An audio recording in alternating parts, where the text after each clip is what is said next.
안녕하세요. 종호쌤입니다. 네, 지난 시간에 배운 그 내용들 잘 복습했죠? 오늘 배울 내용은 이제 과학 지문과 관련된 내용이에요. 약과 관련된 내용인데, 나오는 용어들이 어렵기도 하고, 그래서 여러분들이 이해하는데 좀 어려움이 있을 거라고 생각을 합니다. 그래서 하나하나 차근차근 같이 알아보도록 하겠습니다. 잘 따라와 주세요. 자, 우리 문제에 33번부터 37번까지 있는 문제고요. 한번 이 지문을 살펴보기 전에 이 문제에서 어떤 부분들을 묻고 있는지 먼저 한번 선생님과 같이 알아보도록 하겠습니다. 자, 제일 첫 번째는 이 내용, 윗글의 내용이 일치하지 않는 것은 이라고 내용을 물어보는 문제가 나왔습니다. 이런 게 나온 경우에는 사실 본문을 실제로 읽기 전에는 우리가 파악할 수 없는 내용이지만 한번 읽어두면 읽는 중간에 그때 단기 기억 효과 얘기했죠? 단기 기억에 의해서 문득문득 생각이 나는 경우가 있으니까 한번 읽어보고 넘어가겠습니다. 자, 약을 두 종류 이상 함께 복용하면 상승 효과가 나타날 수 있다라고 이야기를 하고 있네요. 두 번째, 약은 생체의 신경 자극이나 화학 반응을 조절하는 효과를 낼 수도 있다. 약이 이런 효과가 있다.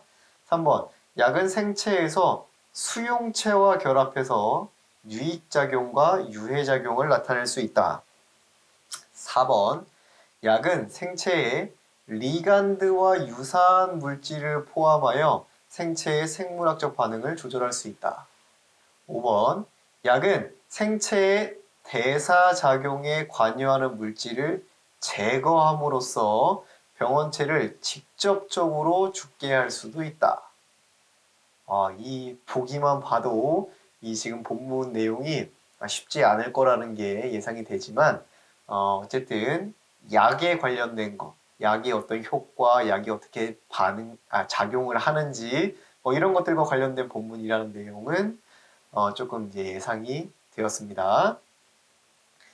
자, 34번으로 가겠습니다. A를 이해한 내용으로 가장 적절한 것은 그랬는데요. A를 보면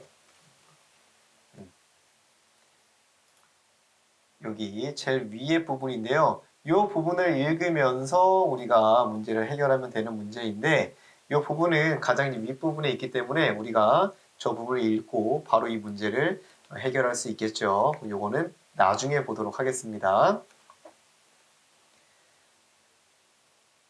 자, 35번 가겠습니다. 기억과 니은에 대한 설명으로 적절하지 않은 것은 그랬습니다. 이런 문제 나오면 어떻게 하라고 그랬죠?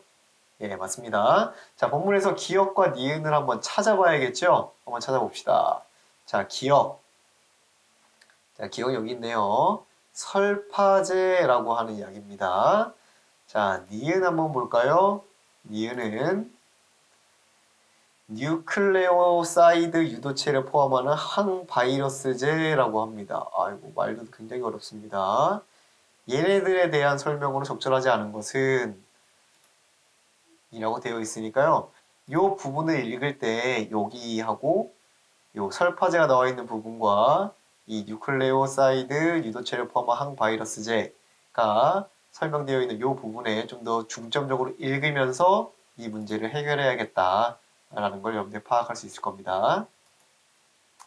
자, 36번 보겠습니다. 자, 보기는 항우울제의 작용을 이해하기 위한 그림이다. 보기를 이해한 내용을 적절하지 않은 것은 이라고 했는데요. 항우울제가 여기 그림을 보니까 뉴런, 그러니까 전엽적 뉴런, 후연적 뉴런, 이 뉴런 사이에서 뭔가 일이 벌어지는 것 같아요. 그러니까 이런 부분들도 아마 그 본문에 나와 있겠죠. 그러니까 여기에 이제 뉴런과 관련된 부분, 항우울제는 이 보기에 있는 그림을 바탕으로 이해를 하면 조금 더 쉽게 이해할 수 있겠구나 라는 걸 머릿속에 생각을 하고 지문을 읽으면 되겠습니다. 자, 37번입니다. 윗글을 바탕으로 보기에 대해 보인 반응으로 적절하지 않은 것은 이라고 했는데요. 보기 한번 읽어볼게요. 자, 생체의 리간드인 히스타민이라는 애가 있나 봐요. 히스타민은 첫 번째, 알레르기와 염증의 발생. 두 번째, 위산 분비에 모두 관여하는 걸로 알려져 있습니다.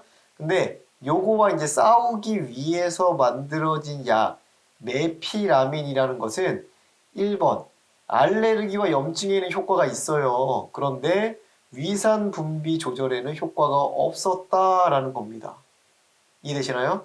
그러니까 히스타민에 대응하기 위해서 만든 약인데 히스타민이 그 문제를 일으키는 게 알레르기, 염증, 그다음 두 번째는 위산 분비에 문제를 일으켜요. 그런데 메피라민이라는 약은 이 알레르기와 염증에는 효과가 있는데 위산 분비가 잘못된 거에는 효과가 없다라는 얘기입니다.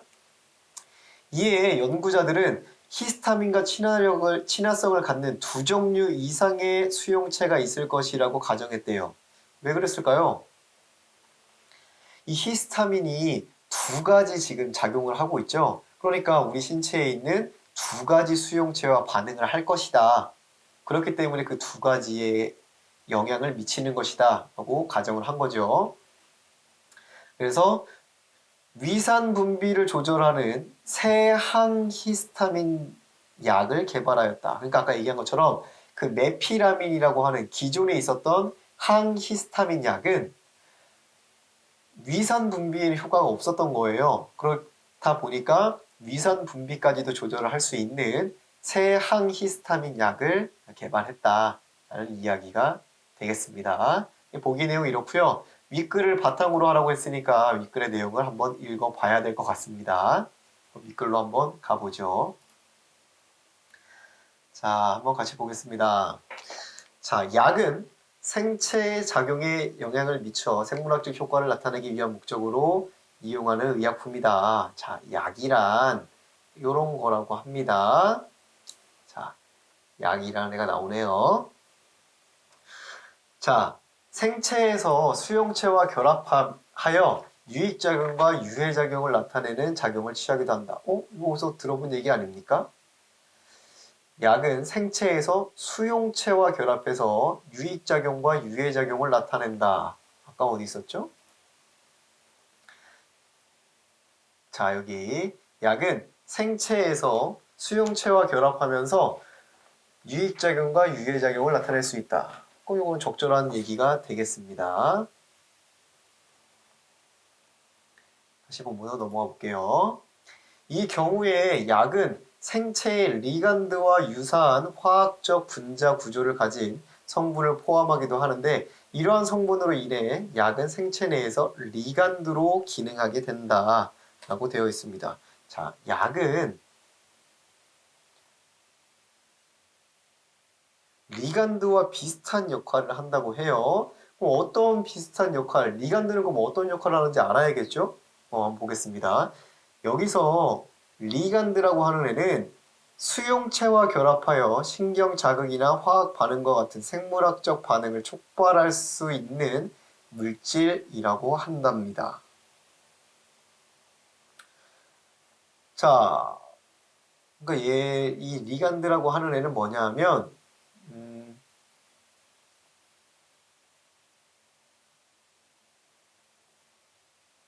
자, 수용체와 결합을 해서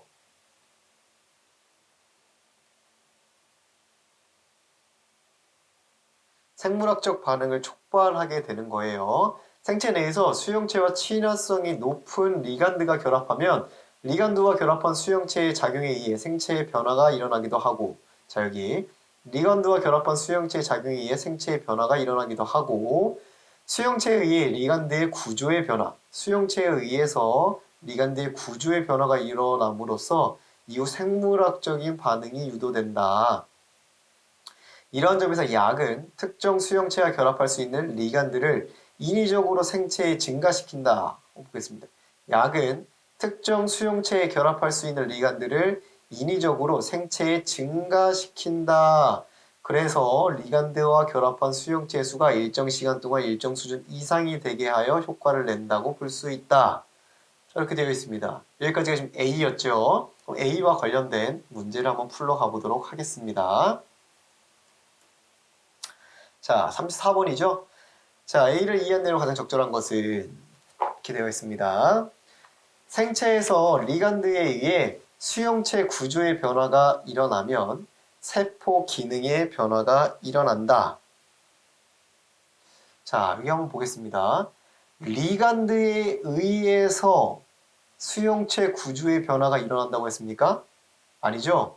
아까 전에 수용체에 의해서 리간드의 구조의 변화가 생긴다. 한번 볼까요?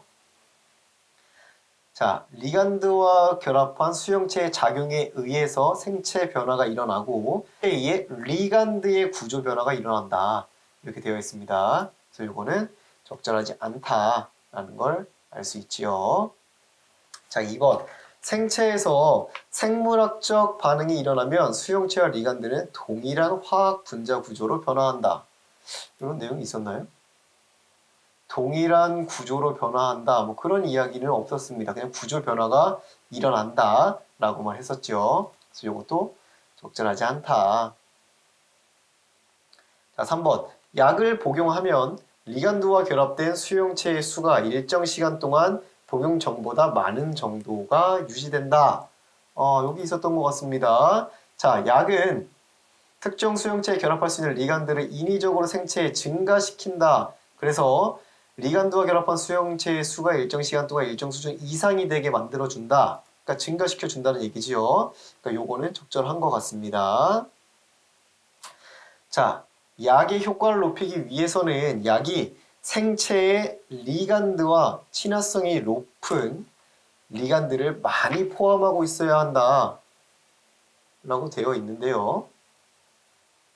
이 지금 약이 리간드로서 기능을 한다고 했잖아요. 약이 리간드로서 기능을 하는데 이 기능을 하려면 수용체와 결합을 해야 되는 겁니다. 이 생체 내에 리간드와 친화성이 높은 리간드가 아니라 수용체를 많이 가지고 있어야 되는 거죠. 그 친화성이 높은 수용체를 많이 포함하고 있어야 그 약의 효과가 높아질 수 있다. 이렇게 볼 수 있겠습니다. 그러니까 이것도 적절하지 않다. 자, 5번. 수용체와 동일한 화학적 분자 구조를 가진 물질을 포함한 약은 생체의 생물학적 효과를 더 크게 일으킬 수 있다. 여기에 뭐 화학적 구조가 동일하다. 뭐 그런 이야기는 나와 있지가 않습니다. 그래서 이것도 틀렸다. 그럼 적절한 것은 아까 전에 3번이구나 라고 하고 넘어갈 수 있겠습니다. 이해되셨나요? 자, 그러면 질문 계속 보겠습니다. 대체로 약은 병원체에 작용하거나 생체에 직접 작용하는 방법으로 생물학적 효과를 낸다. 그럼 여기 한번 써볼게요. 자, 약은 첫 번째 병원체에 작용하거나 두 번째 생체에 작용하는 방법이 있다라는 거죠. 자, 박테리아나 바이러스에 의한 질병 치료에 활용되는 항생제나 항바이러스제 같은 거는 전자, 즉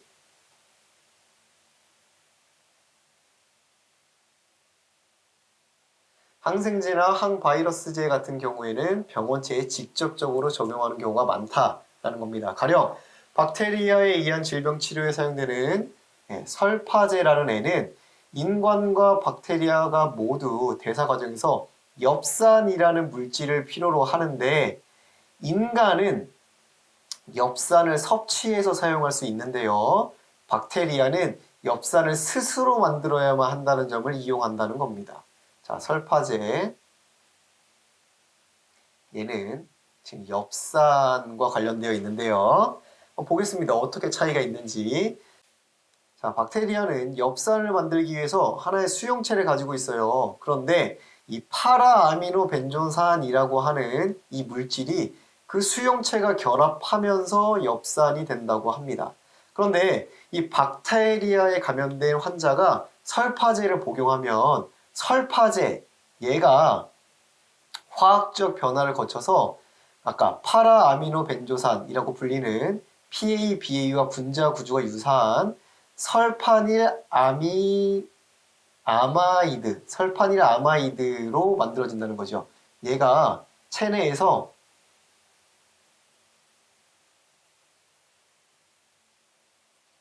설파닐 아마이드가 되고요. 얘가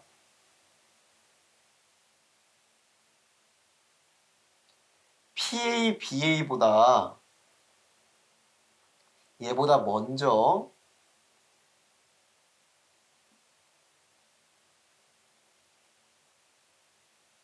PABA, 아까 전에 파나아미노벤조산이라고 하는 박테리아 갖고 있는 애보다 먼저 수용체하고 결합을 하게 된다는 거예요. 걔하고 먼저 결합을 하게 되면 박테리아는 엽산을 만들 수가 없겠죠. 왜요? 자기가 갖고 있는 파라아미노벤조산하고 그 수용체하고 결합을 해서 엽산을 만들어서 자기가 먹어야 되는데 이 설파제가 설파닐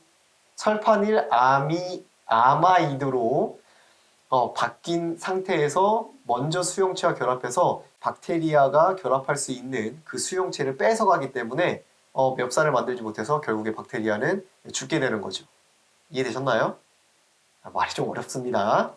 자, 항바이러스제는 스스로 증식하지 못하고 다른 세포에 기생하며 DNA 복제 과정을 거치며 증식하는 바이러스의 특성을 고려하여 바이러스에 감염된 세포의 증식을 막는 방식으로 바이러스 확산을 억제하기도 한다고 합니다. 자, 여기에 지금 설파제라는 애가 나왔고 지금 또 하나는 뭐가 나오냐면 이제 항제 중에 지금 이제 이 니은이 나오는 거죠. 뉴클레오사이드 유도체를 포함한 항바이러스제가 이러한 방식의 약에 해당한다라고 되어 있습니다. 뉴클레오사이드 유도체는 뉴클레오타이드와 비슷하지만 뉴클레오사이드 유도체가 세포의 DNA와 RNA의 수용체와 결합하면 결과적으로 DNA 복제가 이루어지지 않는데요. 그러니까 바이러스라는 애는 걔가 바이러스가 침투한 다음에 계속 이제 DNA 복제를 하면서 바이러스가 퍼져나가야 되는데 이 뉴클레오사이드 유도체와 결합을 하게 되면 이 뉴클레오사이드 유도체와 결합한 애는 더 이상 이제 DNA 복제를 할 수 없다라는 겁니다.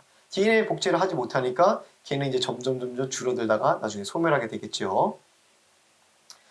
또한 뉴클레오사이드 유도체는 바이러스에 감염된 세포와 쉽게 결합을 하기도 해요.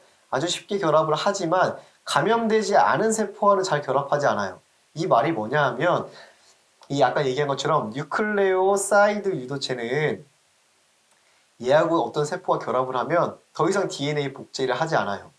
그러니까 이제 얘는 소멸을 하게 되는데 이게 또 신기하게도 바이러스가 감염된 세포하고는 잘 결합을 하는데 바이러스가 감염되지 않은 세포하고는 잘 결합을 하지 않는다. 다시 말해서 바이러스하고 잘 결합해서 더 이상 DNA 복제를 하지 못하게 만드는 것. 그게 지금 뉴클레오사이드 유도체를 포함한 항바이러스제가 이 바이러스를 없애는 역할을 한다라고 보시면 되겠습니다.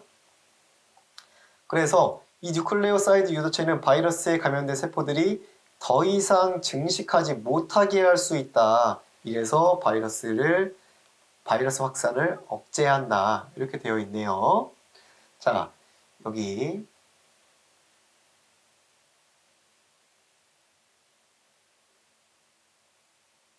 자, 이 뉴클레오사이드 유도체에 대한 이야기가 나와 있었습니다. 자, 그러면 아까 전에 기억과 니은과 관련된 문제가 있었어요. 그 문제를 한번 풀어보도록 하겠습니다. 자, 문제를 보면 35번에 있었습니다. 기억과 니은에 대한 설명으로 적절하지 않은 것은 이라고 했는데요. 자, 기억은 설파제였고요. 니은은 항바이러스제였습니다. 한번 볼게요.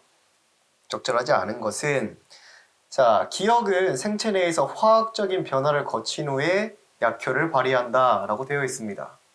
그런가요? 자, 설파제의 경우에는 어떻게 약효를 발휘했죠?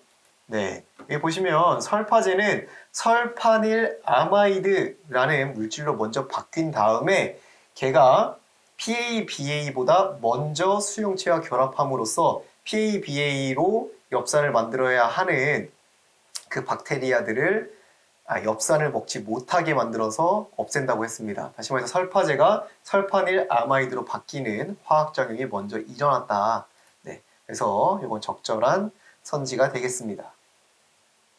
적절하고요. 자, 2번 보겠습니다. 기역은 병원체가 대사 과정에서 필요로 하는 물질의 생성을 방해하여 병원체의 사멸을 유도한다. 자, 기역, 설파제가 하는 역할이 뭐였죠? 그렇죠. 이 엽산을 사람은 스스로 만들어내기도 하고 외부에서 뭐 약을 통해서 섭취할 수도 있는데 박테리아는 반드시 자기가 만들어내야 돼요. 근데 그 만들어내야 되는데 그걸 만들어내지 못하게 엽산이겠죠. 이걸 방해해서 병원체의 사멸을 유도한다. 네, 적절한 선지가 되겠습니다. 자, 니은. 니은은 항바이러스제입니다. 니은은 바이러스에 감염된 세포의 DNA 복제 과정에 개입해서 바이러스의 확산을 억제한다. 자, 니은 같은 경우에는 아까 전에 뉴클레오사이드 유도체, 이 유도체가 하는 역할이 뭐였죠? 그렇죠. 뉴클레오타이드라고 하는 애와 유사하지만 얘는 어떤 세포와 결합하는 순간에 더 이상 DNA 복제가 이루어지지 않게 합니다.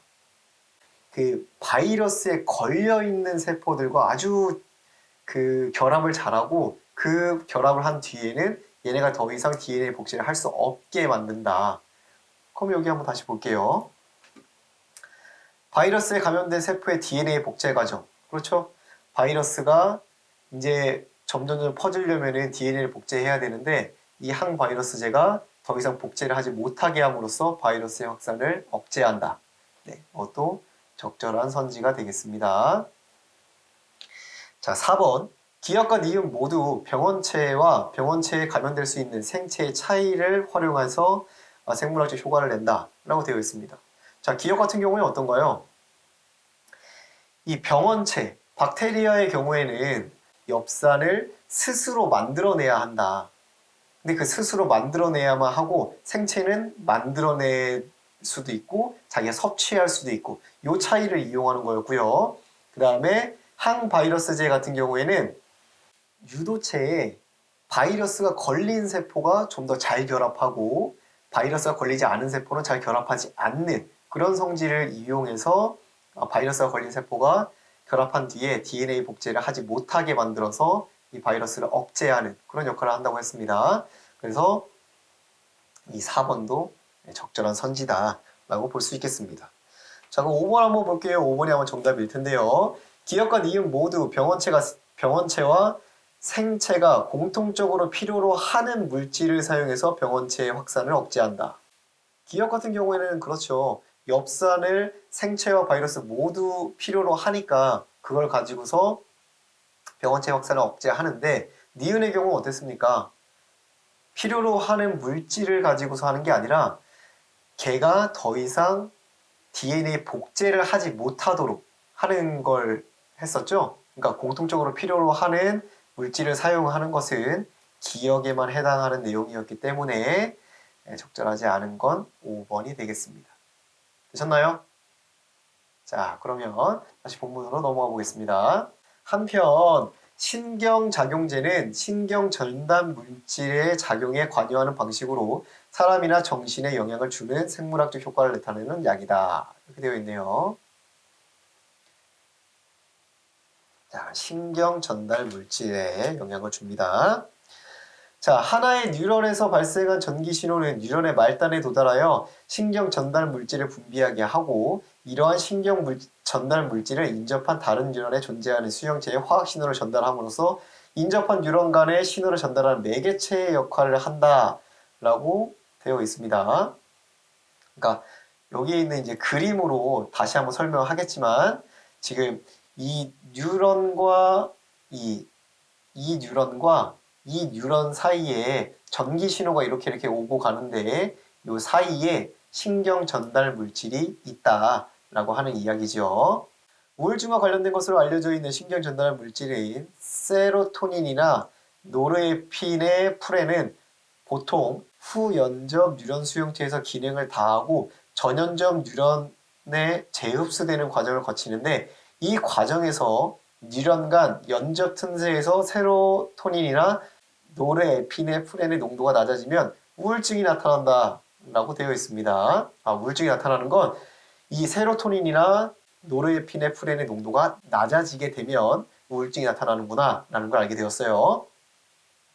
항우울제는 연접 틈새에서 이들 전달 물질의 부족을 해소한다. 다시 말해서 농도를 높여주는 역할을 하는 거지요. 자, TCA 항우울제는 전연접 뉴런의 수용체와 결합하여 신경 물질의 재흡수가 일어나지 않도록 하는 방식으로 SNRI 항우울제는 신경 전달 물질의 재흡수를 억제하거나 후연접 뉴런의 수용체와 결합하는 방식으로 연접 틈새에서 신경 전달 물질의 농도가 높아진 것과 같은 효과를 낸다고 합니다. 자, 계속 한번 볼게요. 대부분의 약들은 약효가 여러 가지인 경우가 많기 때문에 약들은 약효가 여러 가지인 경우가 많아요. 때문에 두 가지 이상의 약을 함께 복용하면 이들 약의 1차적인 효과는 서로 다를지라도 2차적인 효과가 같을 수가 있어서 공통되는 2차적인 효과가 한층 커질 수 있다. 이렇게 같은 약들이 서로 도와 약효를 높이는 효과를 상승 효과라고 한다라고 되어 있습니다. 상승 효과 그전에 들어본 것 같은데요.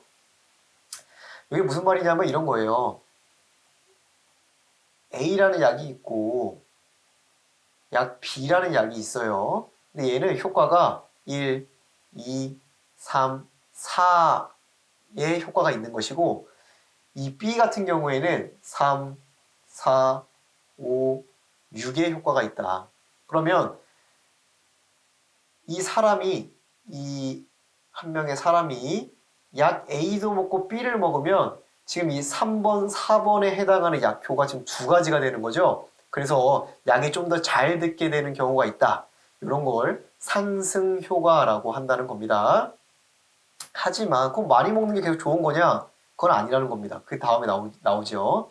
한편 약을 장기간 남용하게 되면 수용체의 민감도가 떨어지게 됩니다. 그렇겠죠. 계속해서 수용체에 있는 수용체가 계속해서 숫자가 많아져 있으니까 그 민감도는 점점 떨어지게 되겠죠. 결과적으로 기존과 동일한 효과를 내기 위해선 더 많은 약을 먹어야 한다. 그런 내성이 생길 수도 있다. 라고 지금 이야기를 하고 있습니다. 어렵죠. 네. 한번 이제 요 내용을 가지고서 문제를 풀 수 있는지 다시 한번 문제로 넘어가 보겠습니다.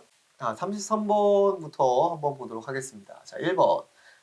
약은 두 종류 이상 함께 복용하면 상승 효과가 나타날 수 있다. 지금 방금 전에 읽었습니다. 상승 효과가 나타날 수 있어요. 자, 2번. 약은 생체의 신경자극이나 화학 반응을 조절하는 효과를 낼 수 있다. 당연하겠죠. 지금 방금 전에 읽은 부분에서도 그랬고, 특히나 이 신경작용제와 관련된 부분에서는, 이렇게 신경자극과 화학 반응을 조절하는 효과를 낸다. 이걸 통해서 어떠한 우울증을 치료하거나 할 수 있다는 이야기가 나와 있습니다. 3번. 약은 생체에서 수용체와 결합하여 유익작용과 유해작용을 나타낼 수 있다. 아까 전에 맞다고 했습니다. 4번. 약은 생체의 리간드와 유사한 물질을 포함하여 생체의 생물학적 반응을 조절할 수 있다. 요거 아까 전에 여기 나왔습니다. 약은 생체 내에서 리간드로 기능하고요. 이 위에 있습니다. 약은 생체의 리간드와 유사한 화학적 분자 구조를 가진 성분을 포함한다 라고 여기 위에 나와 있네요. 있나요? 네, 이것도 맞습니다. 자, 그러면 이제 5번이 되겠네요. 약은 생체의 대사작용에 관여하는 물질을 제거함으로써 병원체를 직접적으로 죽게 만들 수 있다. 그런가요? 어떤 물질을 직접 없애는 역할을 했습니까? 그게 아니라 요거와 비슷한 내용은 거기 있었죠. 엽산과 관련된 내용이었는데요. 설파제가 먼저 변화를 해서 먼저 결합함으로써 박테리아가 엽산을 만들지 못하게 만드는 거지 그 물질 자체를 제거하는 건 아니었습니다. 그래서 적절하지 않은 것은 5번이 되겠습니다. 자, 34번, 35번은 문제 풀어봤고요. 36번으로 가겠습니다. 보기는 항우울제의 작용을 이해하기 위한 그림이다. 보기를 이해한 내용을 적절하지 않은 것은 이라고 했는데요. 이 내용을 이 그림을 가지고서 아까 전에 그 항우울제가 어떻게 작용하는 것인지 간단하게 한번 설명을 해보도록 하겠습니다. 자, 일단 이 뉴런이 전기 신호를 오고 가면서 신경이 전달되는데요. 요 틈이 존재한다라는 겁니다. 요 틈을 바로 연접 틈새라고 하고요. 여기에는 신경 전달 물질들이 존재하게 돼요. 이 신경 물질 전달 물질 중에 아까 얘기한 세로토닌이나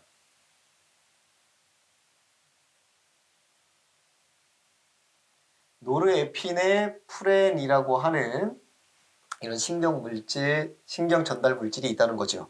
근데 얘네들은 어떻게 하냐면 여기 후연접 뉴런에서 작용을 한 다음에 다시 재흡수, 이 전염전 뉴런으로 재흡수가 된다고 해요. 자, 그런데 한번 생각해 봅시다. 얘네가 재흡수가 많이 됐다라고 하면 지금 여기에 존재하는 이 세로토닌이나 노르에피네프렌의 농도는 어떻게 될까요? 낮아지게 되겠죠? 이 낮아진 농도 때문에 우울감을 느끼게 된다고 합니다. 그러면 우리가 이제 약을 먹게 되면 어떻게 되느냐? 약을 먹으면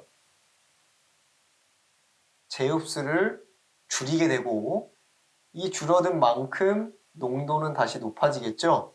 농도가 높아지면 우울증은 어떻게 될까요? 그렇죠. 우울증은 감소하게 된다. 이게 항우울제가 이 생체 내에서 작용하는 것을 설명해 놓은 것이었습니다. 그럼 요거를 바탕으로 이 문제를 한번 풀어보도록 하겠습니다. 자, 적절하지 않은 것은 자, 보통 가에서 분비된 이 전염 뉴런에서 분비된 세로토닌이나 노르에피네프렌은 나에서 작용한 뒤에 다시 가로 재흡수된다. 적절하죠? SNRI 우울제는 나에 지속적으로 흡수됨으로써 다에서 신경 물질 농도가 높아지는 효과를 낸다라고 되어 있는데요. SNRI는 어떻게 작용하는지 아까 다시 한번 보겠습니다. 여기 SNRI 우울제는 마지막입니다. SNRI 우울제는 신경 물질의 재흡수를 억제하거나 후연전 뉴런의 수용체와 결합하는 방식으로 연제 틈새에서 신경 전달 물질의 농도가 높아진 것과 같은 효과를 낸다. 라고만 되어 있지 여기서 얘기하는 것처럼 지속적으로 이 후연점 뉴런에 지속적으로 흡수된다 라고 하는 표현은 나와 있지 않습니다. 이게 좀 틀린 것 같아요.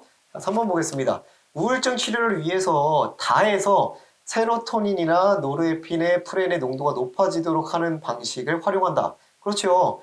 여기에 농도가 낮아지기 때문에 우울증이 생기니까 우리는 약을 통해서 재흡수를 낮추고 농도를 높여서 우울증을 감소시키겠다라는 거죠. 적절합니다. 자, 4번. 다에서 신경 전달 물질의 농도가 높은 상태로 장기간 유지되면 수용체의 민감도가 떨어진다. 자, 신경 전달 물질 농도가 계속 높은 상태로 유지된다. 어떨 때 이 높은 상태로 유지가 될까요? 그렇죠. 약을 계속 먹어가지고 계속 농도가 높은 상태로 유지되면 뭐가 생긴다고 했죠? 맞습니다. 내성이 생긴다고 했죠? 이렇게 내성이 생기게 되면 수용체의 민감도가 떨어지게 되는 거죠. 수용체의 민감도가 떨어진 그 상태를 내성이 생겼다라고 하는 거니까요. 자, 마지막, 이것도 적절합니다. 마지막 5번. 항우울제는 나나 가의 수용체와 결합하여 우울증이 발현되는 원인을 완화하는 효과를 낸다. 그런가요? 한번 보겠습니다. TCA 항우울제는 전염전 뉴런의 수용체와 결합한다. SNRI 우울제는 신경 전달 물질의 재흡수를 억제하거나 후연점 뉴런의 수용체와 결합한다. 라고 되어 있죠? 이렇게 수용체, 가와 나의 수용체와 결합하여 우울증이 발현되는 원인을 완화한다. 이것도 적절합니다. 적절하지 않은 것은 2번이 되겠습니다. 자, 마지막 문제입니다. 윗글을 바탕으로 보기에 대해 보인 반응으로 적절하지 않은 것은 그랬는데요. 아까 전에 얘기했습니다. 히스타민과 항히스타민 그 약과 관련된 얘기죠. 한번 정리를 해볼게요. 자,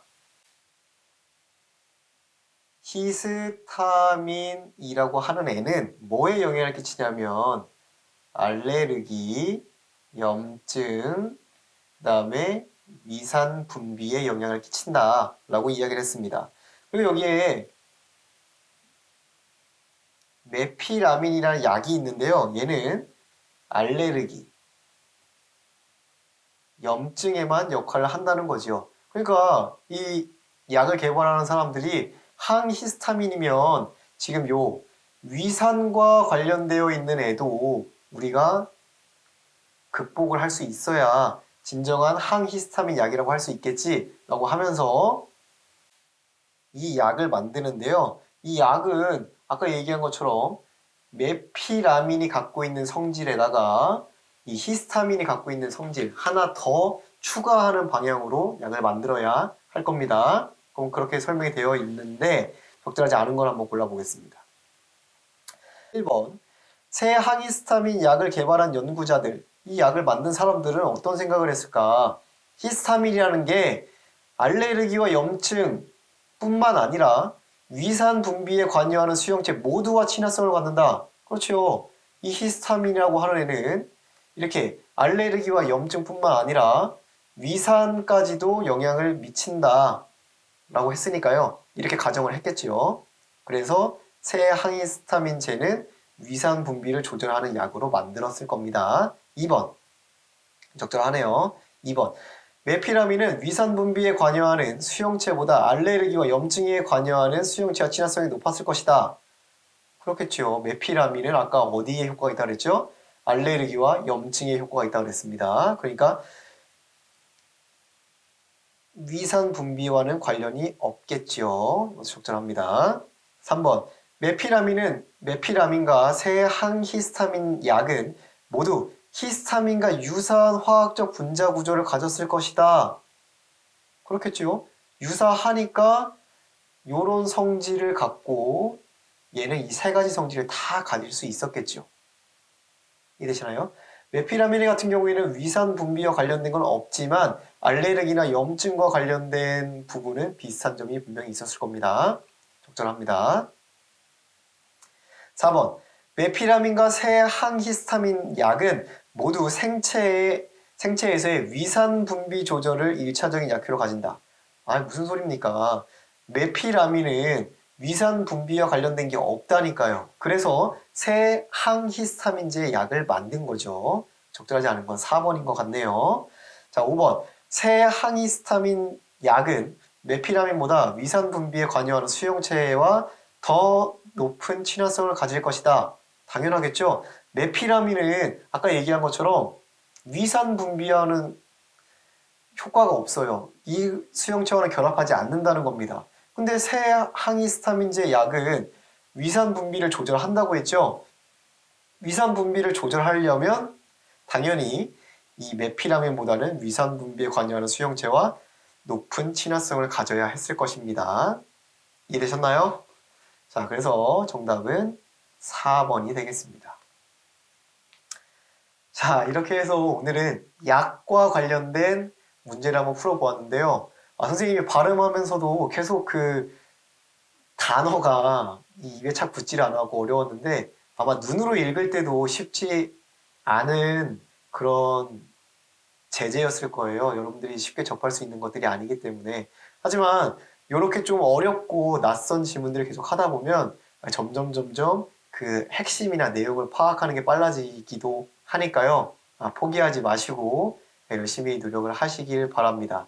또 선생님이 이렇게 간단하게 메모를 해놓은 것처럼 여러분들도 실제로 문제를 풀면서 옆쪽에다가 이게 어떠한 내용인지 여러분들이 문제를 풀면서 바로바로 찾아올 수 있도록 이렇게 표시를 좀 해 두시는 연습을 하시기를 바라겠습니다.